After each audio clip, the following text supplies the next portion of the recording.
안녕하세요. 비트보이 세시봉입니다. 참 저 눈 보니까 지쳐있다. 에헤이. 자, 주말 잘 보내셨어요? 저는 이 주말 동안 양양? 강원도에 다녀왔어요. 그래서 이제 어제 가서 이제 서핑이란 걸 살면서 처음 해봤는데 아주 좋은 경험이었어요. 파도를 타고 이제 물 위에서 이제 서핑을 하는 좋은 시간을 했어요. 물론 한 번도 성공하지 못했어요. 단 물 위에서 한 3초 떠 있었나? 그래서 다이어트가 필요하다를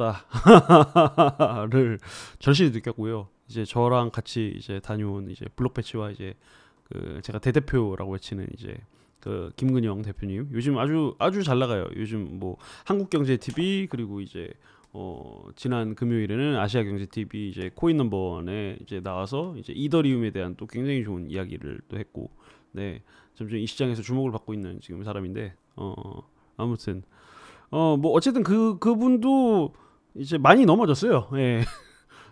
서핑 타다가 솔직히 서핑은 잘 못해요. 예. 암호화폐는 좀 아는데, 예.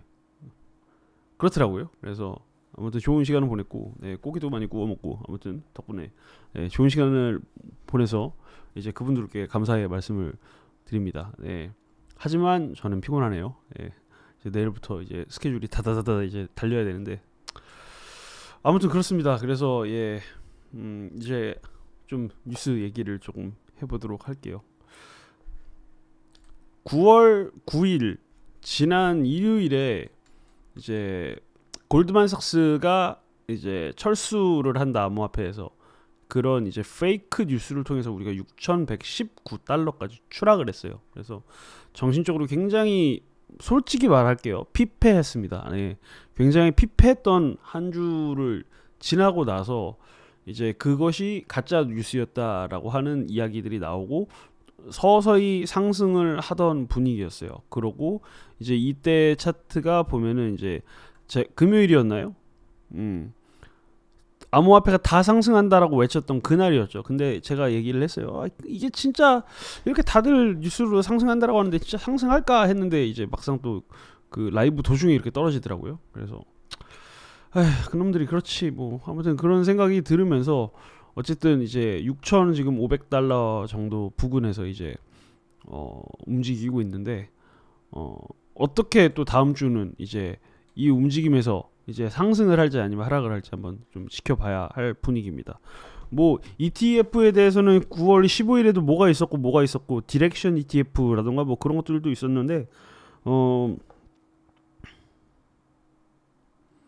이게 지금 결과가 안 나왔어요. 그래서 지금 제 소통방, 이 텔레그램 방에 계신 분들한테 좀 꽤 죄송하네요. 예, 뭐 그 외에 이제 지금 방송을 봐주시는 시청자분들께도 이거에 대해서 뭐라고 지금 말씀드릴 내용이 없어요. 예, 추가적으로 뭐 뉴스라든가 그렇게 나오게 되면 저도 말씀을 좀 드리도록 할게요.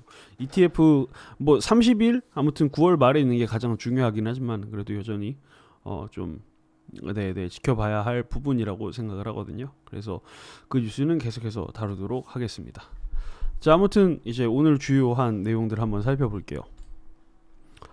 예, 뭐 이제 거의 우리가 옛날부터 거의 한 뭐 2000년, 2010년부터 계속해서 이제 가장 이제 유명했던 그런 금융회사, 금융기관 이름들이 이제 암호화폐에서 요즘 매일 보입니다. 예, 거의 매일 보이고 있어요. 보시면 골드만삭스, 뭐 모건 스탠리, JP 모건, 뭐 아무튼 마찬가지죠. 시티그룹, ICE, 그러니까 NYSE, 뉴욕 증권거래소를 이제 보유하고 있는 ICE까지. 그래서 요 모든 미국의 거대한 이제 금융기관 단체들이 비트코인 및 암호화폐 지원을 준비한다라고 하는 얘기를 이제 다 다뤘네요. 이 기사, 기자분께서 수고하셨다는 말씀을 드리고요. 한번 보면은 제가 그때도 이거 페이크 뉴스 같은데요 라고 했던 이유는 이거예요. 암호화폐에 돌입을 하기 전에 이미 이 시장에 대해서 분석을 했거든요. 여기 보시면 잠재력, 성장하는 투자층, 밀레니얼 세대, 행동 변화를 분석했다. 네, 그러면서 이제 빅데이터 쪽으로 연관되는 이제 스마일폰을 통한 모바일 뱅킹, 모바일 결제를 주시했으며, 예, 뭐 로빈후드, 리볼트, 코인베이스 등 암호화폐에 대한 장기적 계획을 수립하며 적극적 움직임에 보이는 기업들을 주목했다. 시장 분석을 했다라고 하는 거예요. 이렇게 오랫동안 시장 분석을 한 애들이 갑자기 나간다라고 하는 거, 폴리니엑스, 서클 이렇게 다 투자한 애들이 나간다고 하는 게 너무나 말이 안 됐죠. 근데 시장은 그 말 같지도 않은 얘기에 $1,100나 날려먹었고요. 네, 너무나 충격적인 이야기입니다. 1,100은 아니었고 거의 한 7,000, 네, 400에서 6,100이니까 거의 한 $1,300가 날라갔네요. 아무튼 이런 얘기에 우리 좀 흔들리지 않았으면 좋겠습니다, 투자자분들. 근데 우리가 뭐 떨구고 싶어서 떨구는 게 아니라 이미 거대 세력들이 비트코인을 팔아버리니까 그건 어떻게 그냥 당할 수밖에 없던 상황이었어요. 너무 안타까웠고. 하지만 이게 이제 이번 주 주요 이제 내용들이었습니다. 네, 어쨌든 골드만삭스는 페이크 뉴스였다라고 얘기를 하면서 지속적으로 암호화폐 쪽에 자금 지원을 할 이제 그런 모습들을 보이고 있고, 시티그룹 역시 이제 자산을 직접 소유하지 않고 비트코인 및 암호화에 투자할 수 있는 적합한 수단으로 디지털 자산 증서 DAR을 고려하고 있다라고 하는 내용이 나왔죠. 예. 그뿐만 아니라 월스트리트 그리고 이제 나스닥도 이제 암호화폐를 위한 따로 그런 이제 상품을 출시를 할 계획을 가지고 있다라고 일단은 그런 내용들을 보여왔고요. 예. 맞습니다. 그런 여러 단체들 그리고 벡트에 대해서도 여기 설명이 나오는데요. 특히 벡트에 대해서 조금 자세한 내용이 있었던 것 같아요. 한번 잠시만. 벡트는요, 여기 보시면 투자자들에게 1일 비트코인 선물 계약을 제공할 거래요. 1일 선물 계약은 투자자들이 매수한 비트코인을 다음날 가격대로 받을 수 있다는 것을 의미한대요. 그러니까 오늘 계약을 하면 그날 매수를 한 비트코인을 다음날 가격대로 받을 수 있다라고 하는 거죠. 그러니까 롱을 예상하고 구입을 해야 하는 상황인 거네요. 이걸 보면은 내일 떨어질 때 미리 구입을 하면 당연히 내 돈이 손해가 나겠죠. 그러니까 그런 것들에 대해서 베팅을 하게 되는 상황일 거다라고 일단 예측을 하네요. 이게 벡트의 전부일지 아닐지 모르긴 하겠지만 일단은 벡트에 대해서는 이런 설명이 나옵니다. 네. 벡트는 비트코인이 인터넷 화폐가 될 것이라고 예상한 트위터와 스퀘어사의 CEO 잭 도시 등 암호화폐 업계의 내부자들과 파트너십을 맺고 있다라고 설명을 하고 있습니다. 이분 얼굴 되게 많이 나오죠. NYSE's owner. 예, 그렇습니다. 코인베이스 역시 기관에 집중하기 위해 뉴욕에 사무실을 설립을 했고 보다 많은 직원들을 이제 더 채용을 할 계획을 가지고 있대요. 그래서 올해 2월에는 직원 수가 250명이었는데요. 이제는 이제 500명으로 2배까지 늘릴 계획을 가지고 있다라고 합니다. 지금 약세장이고 자기들이 돈 이제 운영이 사실 거래소는 거래 수수료로 먹고 살잖아요. 근데 요즘 같은 때 수수료가 잘 안 벌리겠죠. 그럼에도 불구하고 계속해서 500명 이상의 직원을 보유하고 더 채용을 한다라고 하는 뜻은 그만큼 이상의 다 이제 수익을 벌어들일 계산이 끝났다라고 하는 뜻이에요. 이런 것들이 좀 상징적인 내용으로 보입니다. 그래서 아무튼 샌프란시스코에 본사를 둔 이 회사는 최근에 뉴욕 사무실을 열어서요. 이 암호화폐 자산, 그러니까 쉽게 말해서 월스트리트 이제 사람들한테 바로 다이렉트로 이제 비즈니스를 하겠다라고 하는 뜻이죠. 블록체인 기술에 관심 있는 기관 투자자들을 끌어들이면서 이 성장을 계속 지속적으로 만들 예정이라는 또 소식입니다.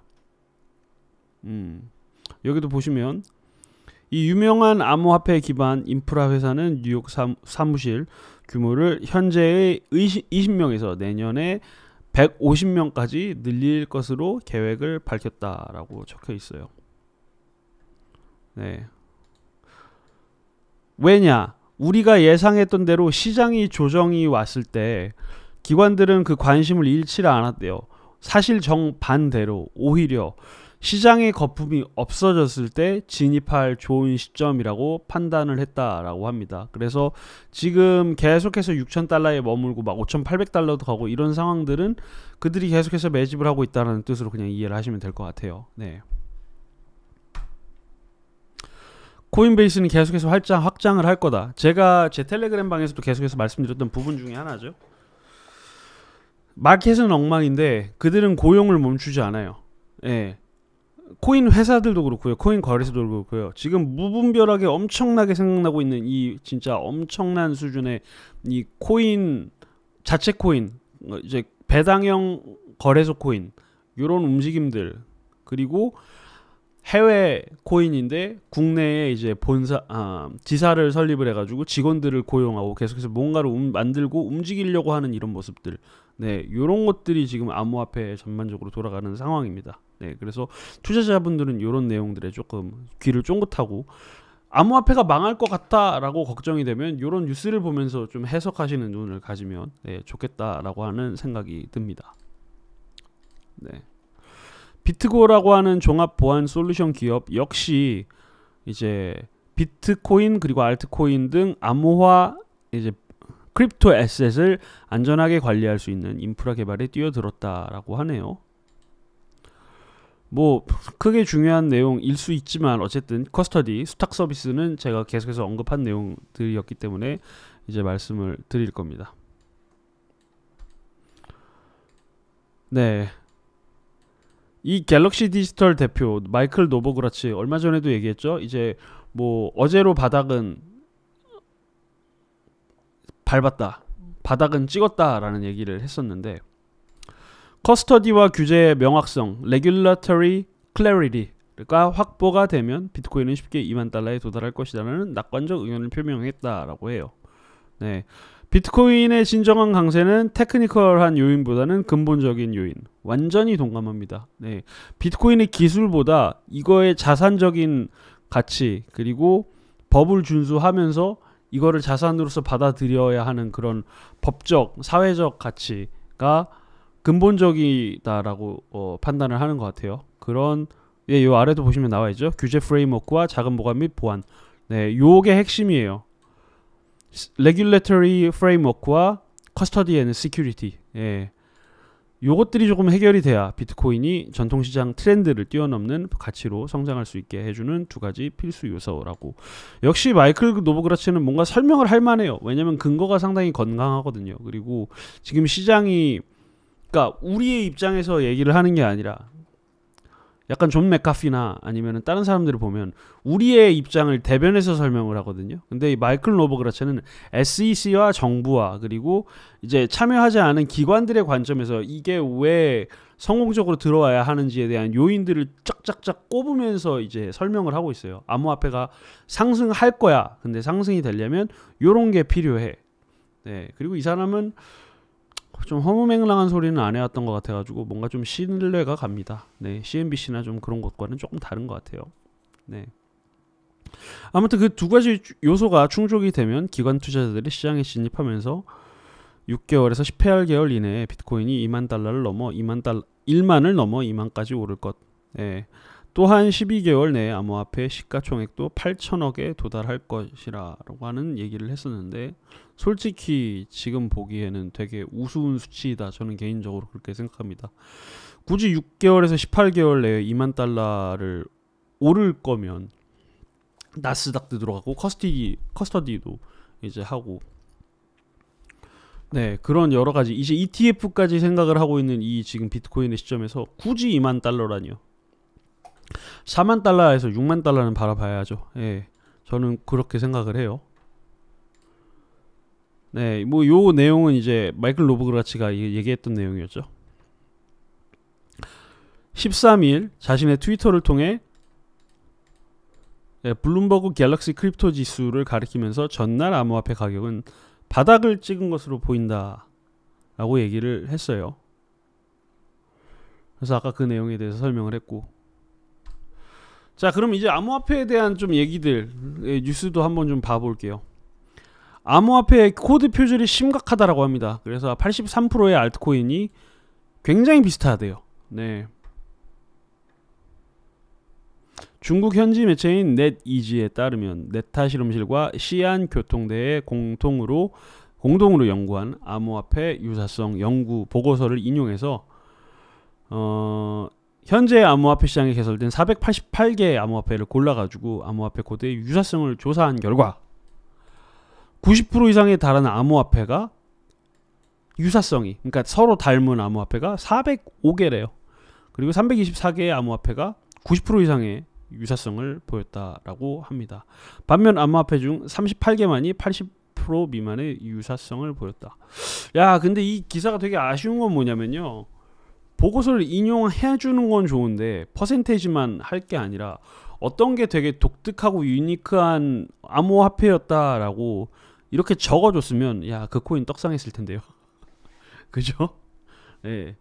우리가 원하는 정보는 뭐가 되게 참신하고 유니크하고 어떤 사업 방향성이 또 좋느냐인데 그 내용을 좀 다뤄줬어야지. 참 아쉽습니다. 아니면 어떤 코인이 심각한 표절을 이제 보여왔는가, 그런 것도 투자자들이 보기에 굉장히 좋은 정보가 될 텐데라는 아쉬움을 좀 느껴봅니다. 네. 역시 마찬가지예요. 이제 코인에 관한 얘기인데, 이제 이강준 두나무앤 파트너스 대표님이 그런 얘기를 했다고 하네요. 총만 받는 블록체인 산업은 게임, 결제, 토크나이즈, 토큰화라고 합니다. 그래서 이 블록체인 산업 내에서 4가지 분야가 유망하다고 해요. 그래서 기존 투자와는 크게 다르지가 않다. 그러니까 뭐 주식이라던가 이제 다른 이제 그 외 투자들과 크게 다르지는 않은데 단 목표가 뚜렷한 프로젝트여야 한다라고 하는 말씀을 하셨네요. 요 역시 조금 중요 포인트라고 저는 생각을 합니다. 네. 뭐 이런 내용들 조금 읽어보시면 좋을 것 같아요. 그래서 블록체인 산업군으로 게임, 소셜 쉐어링 네트워크 서비스, 그리고 결제, 자산의 토큰화 등을 4가지로 꼽았다라고 하는데, 거기다가 심지어 이제 우리가 투자한 블록체인이라고까지 해서 요 내용을 조금 적나라하게 보였네요. 진짜 적나라하다. 티몬과 배달의 민족이 포함된 결제 시스템, 테라, TTC 프로토콜, 뭐 아무튼 이런 것들, 네, 조금 눈여겨 보실만 할 것 같아요. 자, 에셋 토크나이제이션에서는 리얼 에셋 인베스트먼트, 그러니까 부동산, 아트 마켓플레이스, 요거는 지금 저도 이제 곧 조금 주목해서 여러분께 보여드리고 싶었던 내용 중에 하나예요. 아트 마켓플레이스. 그러니까 요거는 그런 것도 포함될 수 있어요. 그러니까 그림들 있잖아요. 아니면은 어떤 그런 작품들, 이렇게 뭐 조각들, 그런 부분들이 이제 암호화폐 내로 증권화 코인으로 분류될 가능성들이 상당히 보여요. 리얼 에스테이트 이런 것도 마찬가지로 부동산 코인도.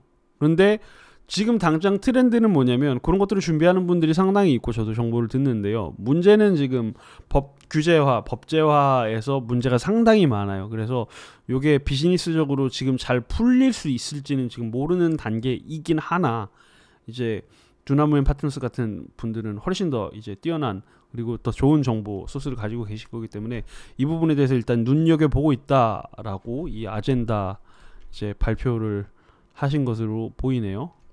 네, 이런 것도 좀 지켜볼 내용이라고 생각합니다. 루니버스도 제가 어디서 한번 본 것 같은데, 네, 뭐 지금 일단 다룰 내용은 아니라 가지고 나중에 좀 더 한번 언급할 시간을 한번 가져보도록 하겠습니다. 결과적으로 아무튼 암호화폐는 이 팀 드레이퍼라는 아저씨인데, 암호화폐 시장은 15년 안에 400배 이상 증가를 할 거라고 합니다. 그래서 좋은 내용이다. 좋은 내용. 감사합니다 라고 무시하는 건 아니에요. 근데 다만 일단 당장에 집중하자고요. 당장에. 네, 골드만삭스, 코인베이스, 뭐 이런 모건 스탠리 등등의 그들이 암호화폐 시장을 어떻게 성장을 시킬지가 좀 관건이다, 이런 말씀을 좀 드리고 싶고, 그리고 지금 가격적으로 봐서는 다음 저항선은 6,940달러래요. 네, 뭐 마이클 노버그라치 얘기는 했고, 유명한 기술 분석가인 루크 마틴이라는 사람은 비트코인이 6,000달러 중반에서 안정세를 유지할 수 있다면, 지금 현재 상황이죠. 제가 아까도 말씀드린 것처럼 현재 지켜봐야 한다고 말씀드렸어요. 단기적으로는 6,900달러를 넘을 가능성이 높다. 근데 여러분 조심해야 할 거, 주목해야 할 사실은, 분명히 저 골드만삭스의 요 상황이 아니었다 하더라도 분명히 비트코인은 계속해서 상승을 하고 있던 차였어요. 보세요. 8월 말부터 9월 초까지 계속해서 7,000달러를 가고 있었던 상황이거든요. 이 6,800달러. 우리는 일단은 긴장을 늦추면 안 돼요. 그러니까 지금 또다시 결과적으로는 한 이쯤의 상황인 거예요. 8월 한 23일의 상황인 거예요. 근데 또 방심하면 안 돼요. 이런 상황들은 언제든지 일어날 수 있어요. 네, ETF의 또 가장 이제 중요한 바네크 이제 ETF가 어떤 식으로 이제 결과가 나올지에 따라, 그래서 저는 섣부르게 너무 희망을 외치지 말자라고 일단은 말씀을 드리고는 싶습니다. 어쩔 수 없어요. 좀 보수적으로 바라봐야 해요. 그리고 제가 가끔씩 소개하고 있는 LEB라고 하는 차트 보는 사람들인데요. 이제 이거는 한 약 3-4시간 전이었어요. 그래서 뭐 동쪽 지지선은 이번 하락으로 살짝 바뀌어서 6,355에서 6,380달러이니 참고하고, 저항선 2는 1차 6,510달러 그리고 2차는 6,530달러이다. 다만 말씀드렸듯이 롱 타실 분은 6,540달러부터 롱을 타다니 좋네요. 롱을 진입하시길 바란다 라고 얘기를 해놨네요. 그러니까 6,540달러 정도를 터치가 성공할 때 롱을 타라. 제 의견이 아닙니다. 저분들 의견이죠. 근데 저분들이 꽤 괜찮아요. 골드만의 그런 거지 같은 페이크 뉴스만 아니라고 하면 굉장히 좋은 내용이다라고 생각을 합니다. 자, 마지막으로 이제 내일 인터뷰를 마인비트라고 하는 중국의 배당형 거래소 코인과 인터뷰를 하게 돼요. 내일 저는 잠시만요. 한 번 더 확인을 최종적으로 하겠습니다.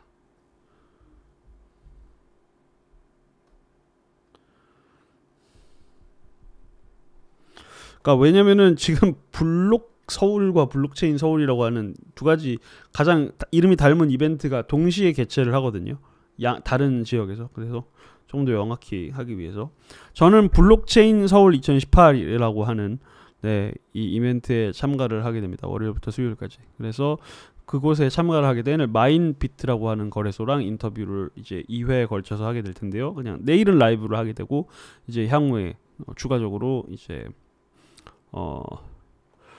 녹화 인터뷰를 하게 되고, 그리고 거래소 코인들에 대해서 이것저것 좀 여쭤볼 계획이니까 흥미가 있으신 분들은 영상을 봐주셨으면, 라이브를 통해서 지켜봐 주셨으면 좋겠고요. 이제 저희 채널을 위한 이제 얼마나 될지 모르겠지만 아무튼 에어드랍도 이 손 뭐였지? 자, 에어드랍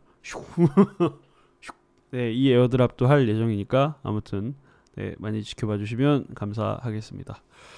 추천과 구독 부탁드리고 저는 내일 영상을 통해서 다시 뵙도록 할게요. 좋은 밤 되세요. 감사합니다. 마지막으로 요거 한번 샥 보여드릴게요. 중국에도 방송이 돼요.